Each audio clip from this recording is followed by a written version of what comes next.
Hello everyone, welcome back.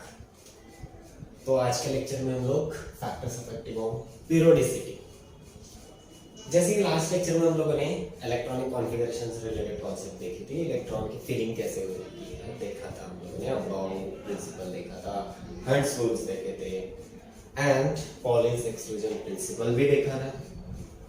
अब आज के लेक्चर में जो है ना, हम लोग फैक्टर्स अफेक्टिंग ऑन पीरियोडिसिटी, मतलब हमें यहाँ पे पीरियोडिक प्रॉपर्टीज देखनी है। अब पीरियोडिक प्रॉपर्टीज में हम लोग बहुत सारी चीजें देखते हैं। नॉर्मली हम लोगों ने 11th 12th स्टैंडर्ड में या फिर बीएससी में, इवन हम लोगों ने 10th स्टैंडर्ड में भी कुछ प्रॉपर्टीज देखी हुई है, जैसे कि लेफ्ट और राइट क्या इंक्रीज होता है, क्या डिक्रीज होता है, इलेक्ट्रॉनिक कहाँ से कहाँ इंक्रीज होती है, कहाँ डिक्रीज होती है। इवन हम लोगों ने बहुत सारे कॉन्सेप्ट इससे भी रिलेटेड देखे हैं, जो कि लाइक आयनाइजेशन पोटेंशियल या फिर मेटालिक रेडियस या फिर एटम के रेडियस या फिर और भी बहुत सारे कॉन्सेप्ट्स हैं जो कि हम लोग देख चुके हैं, मतलब ऑलरेडी हम लोगों ने पढ़ी हुई है। तो अभी जो पॉइंट्स हैं वो पॉइंट्स हम लोग क्या देखने वाले हैं आज के लेक्चर में, दैट इज फैक्टर्स जो है पीरियोडिसिटी पे क्या अफेक्ट करता है। ओह, ये थोड़ा ज्यादा डीप में है, नॉर्मल कॉन्सेप्ट ही है बट थोड़ा सा डीप में है, एज जैसे रेगुलर कॉन्सेप्ट है थोड़ा डीप में। ठीक है, तो लेट्स स्टार्ट। ओके, देखिए यहाँ पे सबसे पहला पॉइंट है दैट इज एटॉमिक।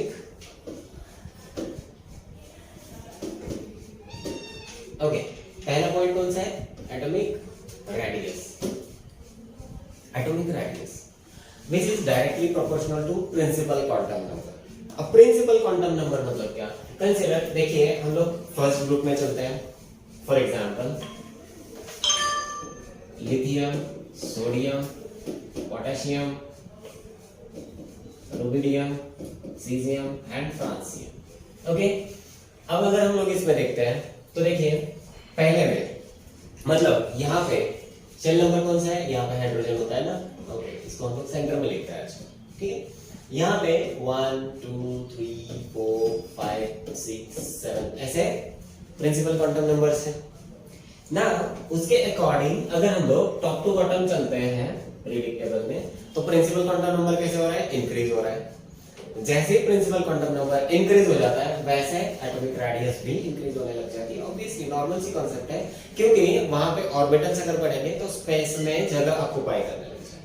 अगर स्पेस में जगह ऑक्युपाई करते हैं तो ऑब्वियसली साइज ऑटोमेटिकली इंक्रीज होती जाएगी। सही है ना?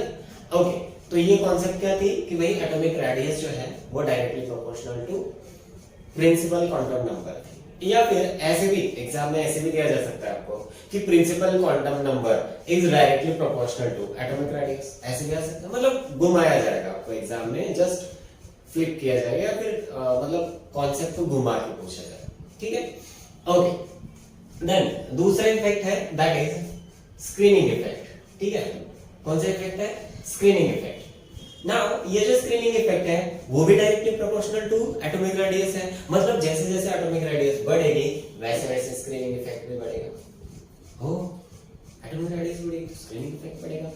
हाँ, और स्क्रीनिंग इफेक्ट जैसे जैसे बढ़ता है वैसे ही आप अगर देखते हो तो प्रिंसिपल क्वांटम नंबर भी इंक्रीज होता जा रहा है। ओवरऑल अगर हम लोग देखेंगे तो जैसे प्रिंसिपल क्वांटम नंबर इंक्रीज हो जाता है वैसे वैसे स्क्रीनिंग इफेक्ट इंक्रीज हो रहा है, एटॉमिक रेडियस इंक्रीज हो रही है। ओके, मतलब साइज भी बढ़ रही है एंड स्क्रीनिंग इफेक्ट भी बढ़ रही है। थोड़ा सा प्रीवियस कॉन्सेप्ट में चलते हैं, जैसे मैंने कहा था effective nuclear charge. Okay, even मैंने उसको एक्सप्लेन भी किया था, जैसे जेड इफेक्ट कहा था। ओके, नाउ जेड इफेक्ट अगर आप देखोगे तो जेड इफेक्ट किससे रिलेटेड है? एटॉमिक न्यूक्लियर चार्ज से रिलेटेड, राइट? अब अगर ये चार्ज से रिलेटेड है, इसका मतलब जितना ज्यादा पॉजिटिव चार्ज उतना रेडियस कम हो रही थी। इसका मतलब जैसा जेड इफेक्ट इंक्रीज होता है वैसे वैसे अपनी जो साइज है एटॉम की कैसे होनी चाहिए? डिक्रीज होनी चाहिए। लेकिन वो अगर टॉप टू बॉटम हम लोग देखते हैं तो साइज कैसे हो रही है? इंक्रीज हो रही है। अगर साइज इंक्रीज हो जाती है तो जेड इफेक्ट जो है वो डायरेक्टली प्रोपोर्शनल टू होगा या इनवर्सली प्रोपोर्शनल? एग्जैक्टली, वो इनवर्सली प्रोपोर्शनल है। मेंशन मिल गया आपको? ओके, मतलब साइज इंक्रीज हो जाती है तो अपना जेड इफेक्ट कैसे होने लग जाता है? डिक्रीज होने लग जाता है। Okay, next point that is acidity. Now acidity, अब एलिमेंट एसिडिटी से रिलेटेड अगर आपको कॉन्सेप्ट पूछा जाए, इवन एग्जाम में अगर क्वेश्चन आ गया, कुछ एलिमेंट्स आपको दिए गए एंड एसिडिटी से रिलेटेड क्वेश्चन, आपको क्या करना है, बस एटॉमिक रेडियस देखनी है। किसकी? एलिमेंट की एटॉमिक रेडियस देखो, एलिमेंट की एटॉमिक रेडियस देखो, रेडियस के अकॉर्डिंग आप डिसाइड कर सकते हो। अगेन आपको क्या करना पड़ेगा, पीरियोडिक टेबल में जाना पड़ेगा। पीरियोडिक टेबल में टॉप टू बॉटम क्या होता है, साइज कैसे होती है, इंक्रीज होती है, डिक्रीज होती है, इंक्रीज होती है। And left to right size कैसे होती है, okay, size left to right जो है वो डिक्रीज होने लग जाती है एंड टॉप टू बॉटम कैसे होने लग जाती है, इंक्रीज होने लग जाती है। तो एसिडिटी जो है, एलिमेंट की एसिडिटी जो है वो इनवर्सली प्रोपोर्शनल टू है एटॉमिक रेडियस को। अगर एटॉमिक रेडियस बढ़ती है तो एसिडिटी कैसे होनी चाहिए, डिक्रीज होनी चाहिए, रिड्यूस होनी चाहिए एसिडिटी। ठीक है, ओके। नेक्स्ट वाला, electropositive character. Now what is electropositive character? Electropositive character मतलब ओवरऑल एटम पे चार्ज इलेक्ट्रोपॉजिटिव कितना हो सकता है, एलिमेंट इलेक्ट्रोपॉजिटिव कितना बन सकता है, इससे रिलेटेड कॉन्सेप्ट। ठीक है, इसको जैसे जैसे हम लोग आगे जाएंगे मेन ग्रुप में, इवन हम लोग ब्लॉक में जैसे सेपरेशन करके देखेंगे, वहां पे बहुत डीप में मैं आप लोगों को एक्सप्लेन कर दूंगा, don't worry. Now electropositive character जो है एटॉमिक रेडियस के लिए डायरेक्टली प्रोपोर्शनल दिखाता है। मतलब एटॉमिक रेडियस अगर बढ़ने लग जाती है तो इलेक्ट्रोपॉजिटिव कैरेक्टर बढ़ने लग जाता है। नाउ अगर आप देखोगे तो यहाँ पे सोडियम एंड पोटेशियम में, अब आप यहाँ पे एक नॉर्मल कॉन्सेप्ट लगा सकते हो, दैट इज इलेक्ट्रॉन अगर न्यूक्लियस से क्लोज है, न्यूक्लियस से बहुत ज्यादा क्लोज है, तो वहां से आप इजीली इलेक्ट्रॉन निकाल सकते हो क्या? नहीं। अगर आप इजीली इलेक्ट्रॉन निकाल नहीं सकते हैं तो वो मेटल इलेक्ट्रोपॉजिटिव बन सकता है क्या? नहीं। अगर मेटल इलेक्ट्रोपॉजिटिव नहीं बनेगा तो ऑब्वियसली यहाँ पे कैसे लगाओगे आप कॉन्सेप्ट? एग्जैक्टली जैसे जैसे साइज बढ़ेगी आप आउटरमोस्ट शेल से इजीली इलेक्ट्रॉन पिक कर सकते हो, इसलिए यहाँ पे दिया है इलेक्ट्रोपॉजिटिव कैरेक्टर जो है वो directly proportional to the atomic radius. Even ऐसे कॉन्सेप्ट को फ्लिप करके दिया है, atomic radius is directly proportional to electropositive character. Concept वही है, बस आपके सामने अलग तरीके से रिप्रेजेंट किया जाता है। ठीक है, नेक्स्ट वाला atomic radius is directly proportional to the metallic character. हो metallic character मतलब जैसे जैसे एटॉमिक रेडियस इंक्रीज होने लग जाती है वैसे वैसे मेटालिक कैरेक्टर कैसे होने लग जाता है, इंक्रीज होने लग जाता है। क्यों? क्योंकि लेफ्ट टू राइट अगर आप पीरियोडिक टेबल में जाते हो तो लेफ्ट में अपने मेटल्स लोकेटेड है ना, हाँ, एंड राइट में डी ब्लॉक है, लेफ्ट देखिए, राइट। दूसरा, अब लेफ्ट एंड राइट में अगर देखते हो तो जो साइज है वो डिक्रीज हो रही है, मतलब यहाँ पे लेफ्ट अगर आप राइट टू लेफ्ट जा रहे हो तो साइज इंक्रीज हो जाती है, राइट। ओके, मतलब आपको क्या करना पड़ेगा, जैसे जैसे साइज बढ़ेगी आपको क्या करना है, मेटालिक कैरेक्टर अगर आप देखते हो तो मेटालिक कैरेक्टर क्या होने लग जाता है, हाँ, मेटालिक कैरेक्टर इंक्रीज होने लग जाता है।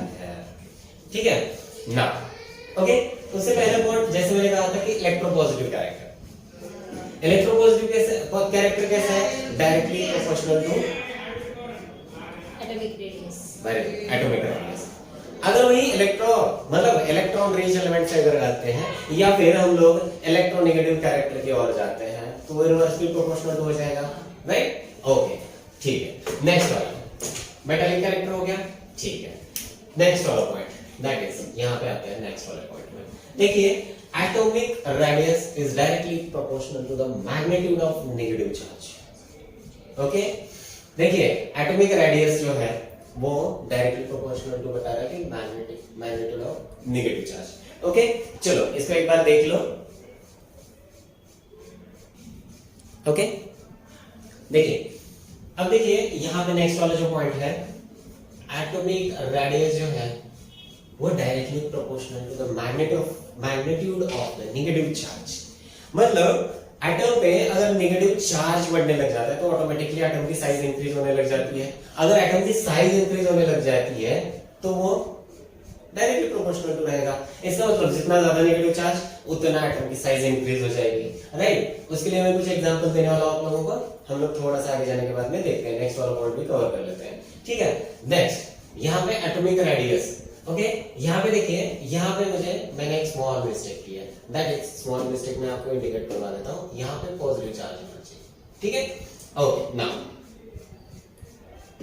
देखिए एटॉमिक रेडियस जो है वो inversely proportional to the magnitude of positive charge. Now inversely proportional क्यों कहा है? देखिए एटॉमिक साइज रेडियस जब बढ़ने लग जाती है तो उसका पॉजिटिव चार्ज जो है वो कैसे होने लग जाता है? कम। पक्का? ओके, देखो ऊपर वाली कॉन्सेप्ट में भी हम लोगों ने एटॉमिक रेडियस से रिलेटेड यहाँ पे दिया है पॉइंट, उसको भी हम लोगों ने ऑलरेडी डिस्कस किया होगा ना। ओके, ठीक है। तो चलो यहाँ पे मैं आपको एग्जांपल के तौर पे कुछ बताने वाला हूँ। चलो इससे रिलेटेड हम लोग कॉन्सेप्ट को देखना स्टार्ट करते हैं। देखिए एटॉमिक रेडियस जब बढ़ने लग जाती है तो मैग्नीट्यूड ऑफ पॉजिटिव चार्ज जो है वो कैसे होने लग जाता है? घटने लग जाता है, कम होने लग जाता है, ठीक है। क्यों? क्योंकि एटॉमिक रेडियस जो मैग्नीट्यूड ऑफ पॉजिटिव चार्ज है वो एटॉमिक रेडियस कम जो होता है तभी इंडिकेट करता है, सही है। ओके, नेक्स्ट यहाँ पे atomic radius is directly proportional to the reducing character. Now यहाँ पे हम लोग और एक कॉन्सेप्ट हमें लगानी है, सारी चीजों को मैं अगेन एक बार एक्सप्लेन करने वाला हूँ, विद एग्जांपल एक्सप्लेन करने वाला हूँ, डोंट वरी, ठीक है। एटॉमिक रेडियस जो है वो directly proportional to the reducing character है। फॉर एग्जांपल अगर मैं आपसे पूछ लूं कि हम लोग जब लिथियम से लेके फ्रांसियम तक जब जाते हैं तो सबसे फास्ट इलेक्ट्रॉन कौन रिलीज कर सकता है? सबसे फास्ट इलेक्ट्रॉन फ्रांसियम जो है सबसे फास्ट इलेक्ट्रॉन रिलीज कर सकता है, मतलब रिलीज कर सकता है। तो ऐसे केसेस में अगर हम लोग कोई मेटल किसी सिस्टम में इंसर्ट कर देते हैं एंड वहां से फास्ट इलेक्ट्रॉन आ जाता है, बाहर नॉकआउट हो जाता है, निकल जाता है, तो ऐसे केसेस में बताइए जहां से इलेक्ट्रॉन फास्ट निकलेगा, जिस मेटल से इलेक्ट्रॉन फास्ट निकलेगा वो फास्टर रिड्यूस करेगा किसी भी सिस्टम को। एग्जैक्टली अगर फास्टर रिड्यूस करता है तो ऑब्वियसली जैसे जैसे साइज बढ़ रही है वैसे वैसे रिड्यूसिंग कैरेक्टर इंक्रीज हो रहा है, ठीक है। इसका मतलब ये हुआ जब हम लोग पीरियोडिक टेबल में टॉप टू बॉटम जाएंगे तो एटॉमिक रेडियस भी इंक्रीज हो रही है एंड दूसरी चीज रिड्यूसिंग कैरेक्टर भी इसका इंक्रीज हो रहा है। दूसरी चीज देखिए हम लोग पीरियोडिक टेबल में राइट टू लेफ्ट जब जाएंगे तो ऑटोमेटिकली अगेन साइज भी इंक्रीज हो रही है। मैंने कहा right to left, left to right नहीं, हाँ। तो राइट टू लेफ्ट जब जाएंगे तो एटॉमिक रेडियस भी इंक्रीज हो रही है, उसी के अकॉर्डिंग रिड्यूसिंग कैरेक्टर भी इंक्रीज हो जाता है। नेक्स्ट वाला आयोनाइजेशन एनर्जी, ओके। ये आयोनाइजेशन एनर्जी का जो पॉइंट है हम लोग थोड़ा सा आगे जाने के बाद में देखने वाले हैं। तो चलो मैं ये वाले पॉइंट जो है ना एक को आपको फिर से एक बार एक्सप्लेन करवा देता हूँ। जैसे मैंने कहा कि एटॉमिक रेडियस जो है वो प्रिंसिपल क्वांटम नंबर से डायरेक्टली प्रोपोर्शनल है, जैसे मैंने यहाँ पे एक्सप्लेन भी किया हुआ है, ठीक है। दूसरा screening effect, atomic radius and principal quantum number, ये एक दूसरे को डायरेक्टली प्रोपोर्शनल टू है ना, ओके। ये भी मैंने कहा था। इवन मैंने आपको हज़ार्ड इफेक्ट के बारे में बताया था, इफेक्टिव न्यूक्लियर चार्ज के बारे में, दैट इज एटॉमिक रेडियस से वो कैसा है? इनवर्सली प्रोपोर्शनल टू है, ओके। नेक्स्ट एसिडिटी से कैसे है? एटॉमिक रेडियस का एसिडिटी का रिलेशन कैसा है? इनवर्सली प्रोपोर्शनल टू है, ओके। इलेक्ट्रोपॉजिटिव कैसा है? डायरेक्टली प्रोपोर्शनल है, okay. Atomic radius and metallic character again आप जब देखोगे तो वो भी डायरेक्टली प्रोपोर्शनल है, ऑलमोस्ट सारे डायरेक्टली प्रोपोर्शनल टू है, एक या दो कॉन्सेप्ट छोड़, ठीक है, ओके। तो मैं आप लोगों को ये मैग्नीट्यूड के बारे में एक्सप्लेन करने वाला हूं, कुछ चीजें चलो देख लेते हैं, ठीक है।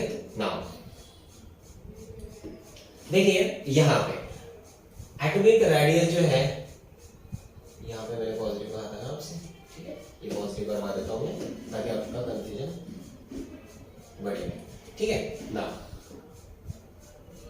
देखिए atomic radius is directly proportional to the magnitude of negative charge, okay. तो हम लोग क्या करते हैं, हम लोगों ने थोड़ी देर पहले कुछ एग्जांपल देखे थे, उस एग्जांपल को मैं यहाँ पे फिर से रिपीट करवा देता हूँ, मतलब लास्ट लेक्चर में भी ऐसे कुछ एग्जांपल्स हम लोगों ने देखे थे, कार्बन से लेकर मैग्नीशियम तक हम लोगों ने लिखा था, ओके। चलो फिर से उसको लिख देते हैं, कार्बन, नाइट्रोजन, ऑक्सीजन, हाँ, फ्लोरीन, सोडियम, मैग्नीशियम। ठीक है, अब देखिए इसमें मैं क्या करने वाला हूँ, इलेक्ट्रॉन इंक्रीज करने वाला हूँ, ऐड कर रहा हूँ। ठीक है, इलेक्ट्रॉन्स की मैं एडिशन कर रहा हूँ। अब मुझे ऑक्टेट कंप्लीट करने के लिए कार्बन में कितने इलेक्ट्रॉन रिक्वायर्ड होंगे? लास्ट टाइम तो आप लोगों ने कितने बोले थे? लास्ट टाइम तो किसी ने 2 ही निकाले थे। ठीक है, और इवन मैंने जो यहाँ पे लिखा था, मैंने आउटर मोस्ट इलेक्ट्रॉनिक कॉन्फ़िगरेशन 6 निकाला, तो भी बच्चे अरे हाँ सही है, ऐसा नहीं है। ठीक है, अब देखिए यहाँ पे मुझे कितने इलेक्ट्रॉन ऐड करने हैं? कार्बन में 4, इसमें 3, ऑक्सीजन में 2, फ्लोरीन में 1। अब नाइट्रोजन सॉरी अपना जो सोडियम है उससे मुझे 1 इलेक्ट्रॉन निकालना पड़ेगा, तभी जाके वो न्यूऑन की कॉन्फ़िगरेशन में आएगा। तो यहाँ पे मैं -1 मेंशन करता हूँ, यहाँ पे -2। ठीक है, मैग्नीशियम से कितने इलेक्ट्रॉन निकालूंगा मैं? जल्दी से बताओ। -2।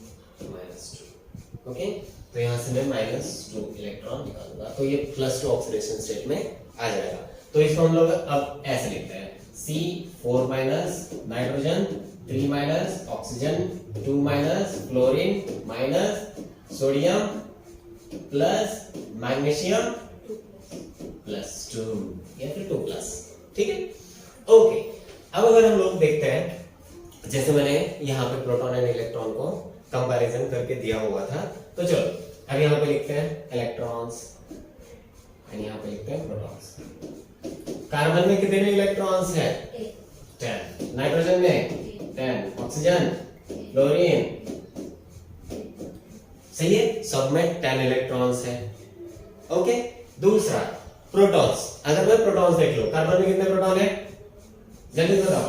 6, वेरी गुड। यहाँ पे 7, 8, 9, हाँ, सोडियम में 11, 12। कोई गलती से यहाँ पे लास्ट टाइम में मैंने बोला तो 10 बोल दिया फटाक से किसी ने। ठीक है, हम लोगों ने नियॉन को लिखा नहीं है। नाउ जैसे मैंने कहा था कि यहाँ पे Z इफेक्ट के बारे में मैंने बताया था, इवन साइज के बारे में मैंने बताया था, एंड इवन मैंने यहाँ पे इफेक्टिव न्यूक्लियर चार्ज जो है, इवन साइज जो है, दोनों को मैंने प्रॉपर्ली एक्सप्लेन किया था। अब यहाँ पे फिर से एक बार मैं वो चीज को रिपीट करने वाला हूँ। ठीक है, देखिए atomic radius okay directly proportional to the negative charge, magnitude of negative charge. देखो यहाँ पे मैग्नीट्यूड ऑफ नेगेटिव चार्ज दिया गया है, जितना ज्यादा नेगेटिव चार्ज उतनी साइज बढ़ेगी, राइट? ओके, ऑलमोस्ट कॉन्फ़िगरेशन सबका इलेक्ट्रॉनिक कॉन्फ़िगरेशन सेम है, बस प्रोटॉन कम ज्यादा है दोनों केसेस में। ओके, अगर हम लोग साइज देखेंगे, साइज ओके, साइज अगर देखेंगे एंड दूसरा हम लोग दूसरा और क्या देखते हैं? Z effect, effective nuclear charge. Okay, अगर हम लोग मैग्नीशियम के साइड में जाते हैं तो Z इफेक्ट इंक्रीज होता है या डिक्रीज होता है? Increase, very good, increase Z effect. Okay, now right to left जब आएंगे, यहां पे क्या इंक्रीज हो रहा है? साइज। ओके, तो यहां पे देखिए एटॉमिक रेडियस यानी size directly proportional to the negative charge, and दूसरा पॉइंट भी यहां पे कवर हो जाता है, that is inversely proportional to the positive charge. देखिए यहां पे जैसे जैसे पॉजिटिव चार्ज इंक्रीज हो रहा है उसकी साइज डिक्रीज होते जा रही है। ठीक है, याद रहेगा पक्का? ठीक है, कुछ पॉइंट्स को यहां पे और एक्सप्लेन करवा देता हूं। देखिए यहाँ पे हम लोग पीरियोडिक टेबल में आते हैं। चलो मैं आप लोगों से क्वेश्चन पूछने वाला हूँ। ठीक है, जो पॉइंट्स मैंने दिखाए थे आप लोगों ने देख लिए क्या? मेंशन किए? देखो हर एक पॉइंट देख लो। एटॉमिक रेडियस देखो, एटॉमिक रेडियस को मैं एक्सप्लेन करवा देता हूँ, 1 मिनट रुकिए। ओके, अब देखिए हर एक पॉइंट को हम लोग पीरियोडिक टेबल के साथ में कंपेयर करके देखते हैं। हर एक पॉइंट को पीरियोडिक टेबल के साथ में हम लोग कंपेयर करके देखने वाले हैं। ठीक है, यहाँ पे पॉजिटिव चार्ज। ठीक है, तो चलो हम लोग चलते हैं पीरियोडिक टेबल। देखिए यहाँ पे भी है और मैंने एक पीरियोडिक टेबल यहाँ पे भी रखा हुआ है, दोनों को हम लोग साथ साथ में कंपेयर करके देख लेते हैं। देखो जैसे मैंने कहा कि एटॉमिक रेडियस जो है वो प्रिंसिपल क्वांटम नंबर से डायरेक्टली प्रोपोर्शनल है। तो देखिए यहाँ पे एटॉमिक रेडियस जो है वो टॉप टू बॉटम कैसे हो रही है? इंक्रीज हो रही है, डायरेक्टली प्रोपोर्शनल टू दी है, वेरी गुड। दूसरा यहाँ पे और एक चीज, atomic radius left to right या राइट टू लेफ्ट, अगर हम लोग देखते हैं तो अपनी एटॉमिक रेडियस जो है वो राइट टू लेफ्ट कैसे होती है, इंक्रीज होती है, and left to right decrease होती है। अगर top to bottom and bottom to top compare करें तो top to bottom atomic radius कैसे होती है, इंक्रीज होती है, and bottom to top decrease होती है। वेरी गुड, देखो यहाँ पे दिया हुआ भी, ठीक है। नेक्स्ट वाला point, screening effect atomic radius. Screening effect atomic radius को जो अपना स्क्रीनिंग इफेक्ट है वो डायरेक्टली प्रोपोर्शनल होती है। ओके, मतलब अगर हम लोग पीरियोडिक टेबल में जाते हैं तो स्क्रीनिंग इफेक्ट जैसे जैसे एटॉमिक रेडियस इंक्रीज हो जाती है वैसे वैसे स्क्रीनिंग इफेक्ट कैसे होगा, इंक्रीज हो जाएगा। जैसे जैसे top to bottom atomic radius बढ़ने लग जाती है वैसे वैसे स्क्रीनिंग इफेक्ट कैसे रहेगा, इंक्रीज होता जाएगा। Very good. दूसरा पॉइंट देखिए, प्रिंसिपल क्वांटम नंबर तो वैसे भी है, अब तो इंक्रीज होता ही जाएगा, ठीक है।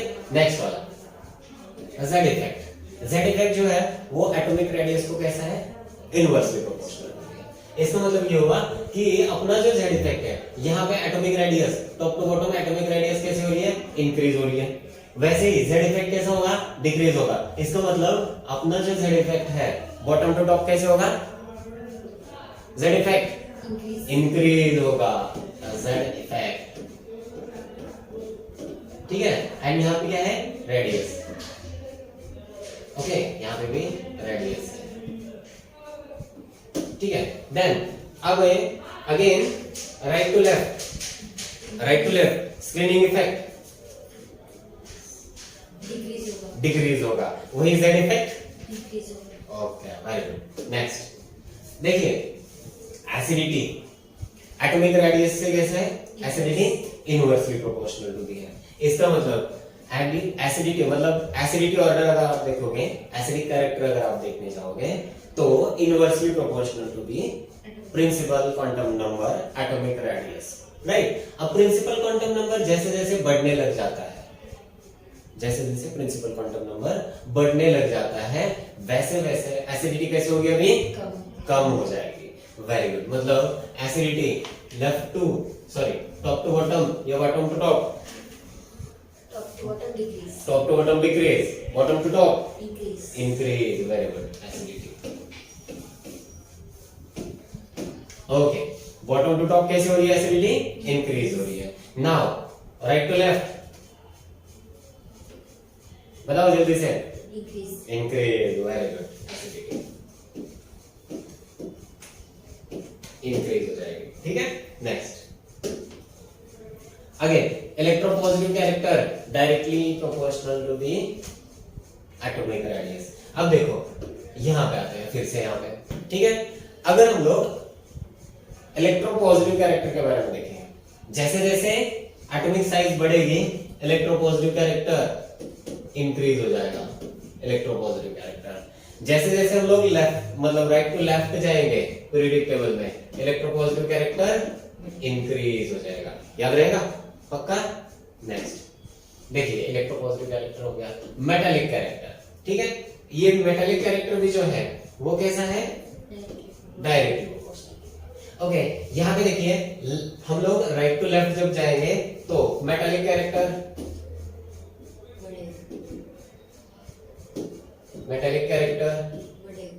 बढ़ेगा, ओके, मेटालिक कैरेक्टर बढ़ रहा है। एंड हम लोग टॉप टू बॉटम जब जाएंगे तो भी मेटालिक कैरेक्टर बढ़ेगा, very good, metallic character again बढ़ेगा। नेक्स्ट देखिए, मेटालिक कैरेक्टर हो गया। Then magnitude of negative charge, ये तो मैंने एक्सप्लेन कर ही दिया आप लोगों को, and magnitude of positive charge, ये भी मैंने एक्सप्लेन कर दिया। Now atomic radius and reducing character, इसको भी हम लोग देख लेते हैं। देखिए एटॉमिक रेडियस जो है एंड रिड्यूसिंग कैरेक्टर, देखिए जैसे जैसे एटम की साइज इंक्रीज होने लग जाती है, कंसीडर ये न्यूक्लियस है, अब कंसीडर कीजिए बहुत दूर इलेक्ट्रॉन है यहाँ पे, दूसरा कंसीडर कीजिए यहाँ पे इलेक्ट्रॉन है, ओके। एंड और एक मैं मेंशन करवा देता हूँ, यहाँ पे इलेक्ट्रॉन है, मैंने कौन सा एटम है वगैरह कुछ मेंशन नहीं किया। देखिए यहाँ पे आउटर मोस्ट शेल में इलेक्ट्रॉन्स हैं, सारी चीजों में आउटर मोस्ट शेल में इलेक्ट्रॉन है। यहाँ पे कितने हैं मैं कुछ मेंशन नहीं कर रहा हूँ, जस्ट इतना मेंशन कर रहा हूँ कि इलेक्ट्रॉन है, ठीक है। अब देखिए यहाँ पे जो इलेक्ट्रॉन है वो बहुत न्यूक्लियस से क्लोज है, डिस्टेंस बहुत कम है। न्यूक्लियस से क्लोज अगर इलेक्ट्रॉन है वो टाइटली हेल्ड रहेगा, टाइटली बॉन्डेड रहेगा। टाइटली बॉन्डेड है तो आप इजीली वहां से इलेक्ट्रॉन को पिक कर सकते हो क्या? नहीं। इजीली इलेक्ट्रॉन देगा क्या? नहीं। अगर इजीली इलेक्ट्रॉन देगा नहीं, देन ऐसी केसेस में रिडक्शन फास्ट होगा क्या? रिड्यूसिंग कैरेक्टर, ओके, मतलब स्लोली रिड्यूस करेगा। दूसरा यहाँ पे आते हैं, अगेन ये देखो यहाँ पे थोड़ा सा डिस्टेंस बढ़ गया, इसको नंबरिंग देते हैं 1, इसको 2, इसको 3 नंबरिंग दे देते हैं। ओके, 1 2 3 में मैंने क्या किया है, बस न्यूक्लियस से इलेक्ट्रॉन की दूरी बढ़ाई है। अब दूसरी केस में देखिए, अगर मैं फर्स्ट को थर्ड के साथ में कंपेयर कर लेता हूं तो इस केस में इलेक्ट्रॉन थोड़ा सा ज्यादा आगे है as compare to first one, nucleus से थोड़ा सा बहुत ज्यादा दूर है, तो ये वाला इजीली इलेक्ट्रॉन दे सकता है as compare to first one. क्यों? न्यूक्लियस से जब दूर इलेक्ट्रॉन जाएगा वो टाइटली हेल्ड नहीं कर पाएगा, मतलब ऐसे पकड़ के रख नहीं पाएगा। न्यूक्लियस से क्लोज नहीं रहेगा तो पकड़ के नहीं रख पाएगा, तो दूर रहेगा तो इजीली हम लोग उस इलेक्ट्रॉन को निकाल सकते हैं। ठीक है, इसका मतलब हम लोग ऑर्डर में अगर जाएंगे तो थर्ड वाला फर्स्ट पहले निकलेगा as compare to first one. Now second वाले पे आते हैं। सेकंड वाले में देखिए आगे इलेक्ट्रॉन का डिस्टेंस मैंने और ज्यादा बढ़ा दिया न्यूक्लियस से। अगेन ये वाला सबसे फास्ट इलेक्ट्रॉन दे सकता है, इसका मतलब ये वाला फास्ट रिड्यूस कर सकता है एज कंपेयर टू बोथ। तो रिड्यूसिंग कैरेक्टर या फिर रिड्यूसिंग पावर अगर आप लोगों से पूछेंगे ऑर्डर में, तो सेकंड वाला सबसे फास्ट रिड्यूस कर सकता है as compare to third one, then third fast कर सकता है as compare to first one. Okay, तो आज के लेक्चर में बहुत सिंपल कॉन्सेप्ट थी, समझ में आ गई आप लोगों को? रुके फिर? Okay, best luck.